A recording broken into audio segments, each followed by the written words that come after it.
Al momento nella nostra regione non ci sono stati studenti che si siano rifiutati di sostenere il colloquio orale all'esame di maturità.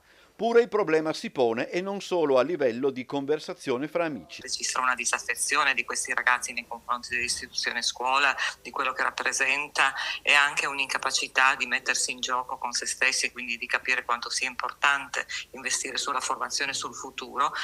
Così Patrizia Pavatti, direttore regionale del servizio istruzione e diritto allo studio, la quale però riflette immediatamente su un altro dato, ovvero la possibilità di mettere in scena la protesta avendo in qualche modo assicurata la promozione, insita nella struttura stessa dell'esame. Lo studente quindi riceve un credito scolastico che è noto, quindi per la trasparenza, che è anche molto elevato perché dalla riforma che c'è stata negli anni 2019 questo credito scolastico arriva fino a 40 punti.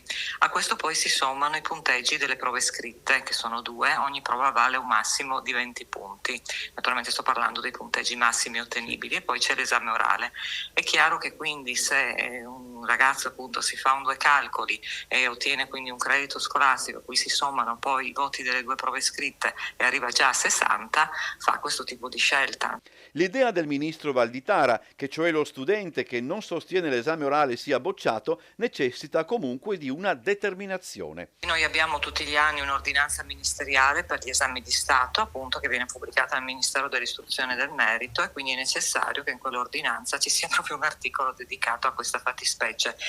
Pavatti però offre un'altra chiave di lettura, ovvero l'importanza del colloquio orale all'interno dell'esame di maturità. Consideriamo anche tutta la valenza del colloquio orale, in cui tra l'altro si espone il PCTO, i percorsi per le competenze trasversali di orientamento, in cui si dà anche senso della capacità di riflettere, di ragionare, di avere un atteggiamento critico. Quindi il colloquio orale è importante sia per giudicare il candidato, ma anche al candidato per giudicare se stesso. La conclusione è piuttosto amara.